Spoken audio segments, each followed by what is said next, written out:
Setelah beres sidang 1, kalian kan dikasih masukan dari pembimbing sama penguji.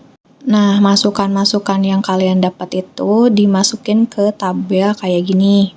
Di kolom dosen penguji, setelah nama dosen kasih keterangan. Nah, nanti misalkan penulisan apa masukannya dan di keterangannya kalian tulisin sejauh mana progres kalian mengerjakan revisi yang dikasih penguji sama pembimbing tersebut.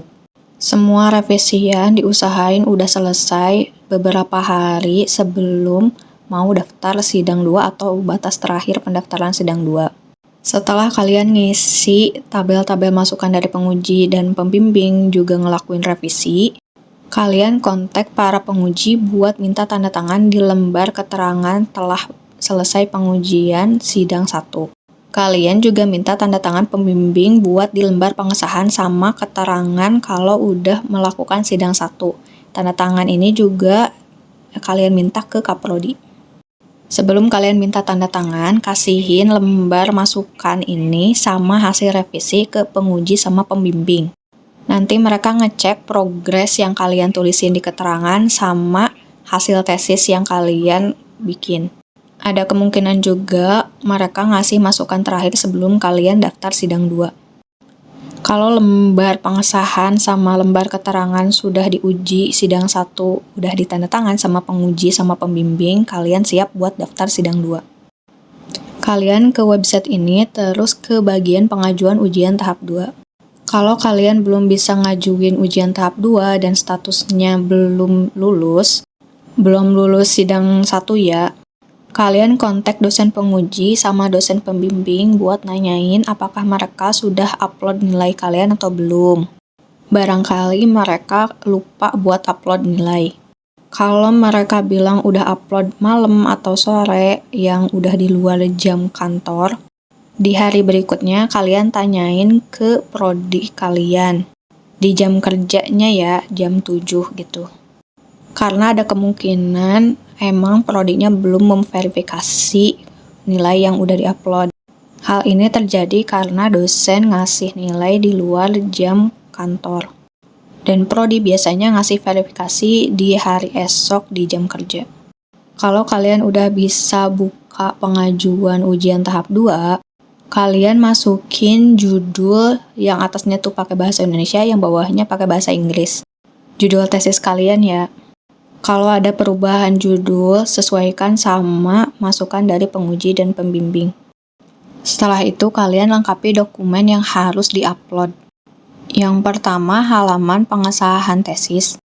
Kalian scan halaman pengesahan tesis yang udah ditandatangan Kaprodi sama pembimbing, sama halaman keterangan kalau tesis kalian udah diuji di sidang 1 yang udah ditandatangani Kaprodi sama dosen penguji dan dosen pembimbing.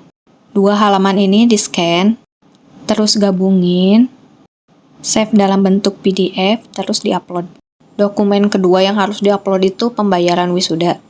Waktu aku tuh bayarnya 750.000.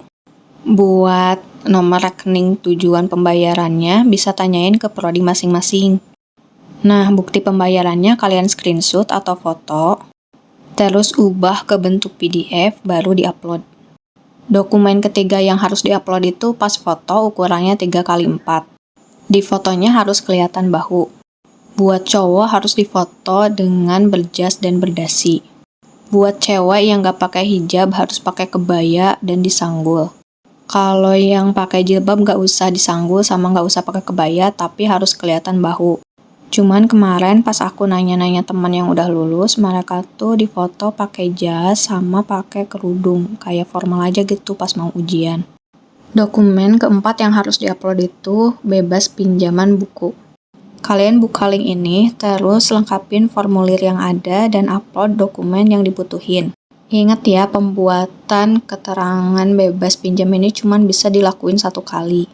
Kalau kalian selesai ngupload formulir dan persyaratannya di jam 8 sampai jam 3, itu di hari yang sama, surat keterangannya bisa langsung masuk ke email kalian.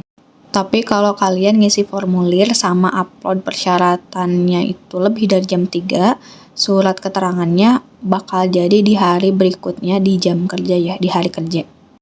Setelah ngajuin surat bebas pinjam, rajin-rajin cek email buat cek apakah surat bebas pinjam kalian udah ada atau belum. Kalau udah, kalian tinggal download, nanti diupload ke sini. Dokumen kelima itu ijazah terakhir S1. Kalian scan terus ubah ke bentuk PDF baru diupload ke sini. Dokumen keenam itu cover tesis. Ini aku ambil dari bagian tesis di Word, terus ubah ke bentuk PDF baru diupload. Dokumen ketujuh itu KTP, kalian scan, terus ubah ke bentuk PDF, terus diupload. Dokumen ke-8 itu artikel. Artikelnya itu bisa artikel yang pas kalian jadi pembicara di seminar internasional, atau misalkan kalian udah upload ke jurnal internasional, itu diupload tapi diubah dulu ke bentuk PDF. Bukan jurnal internasional, Deng, tapi jurnal yang udah terindeks. Minimal setauku itu Sinta 3. Buat lebih pastinya, tanyain ke bagian prodi ya. Kalau semua dokumen udah diupload, kalian chat para pembimbing terus minta mereka buat ACC pengajuan ujian sidang 2 kalian. Setelah itu kalian kontak bagian prodi buat ngasih tahu kalau kalian mau ngajuin sidang 2 dan udah di ACC sama pembimbing. Kalau udah, kalian tinggal tunggu sampai ada jadwal yang muncul di bagian sini. Kalau jadwal sama penguji udah muncul, kalian tinggal kontak masing-masing penguji buat konfirmasi apakah mereka bisa melakukan ujian di jadwal yang udah ditetapkan atau ada pergeseran. Hasil konfirmasi kalian itu laporin ke bagian prodi. Udah deh, tinggal nunggu kalian ujian.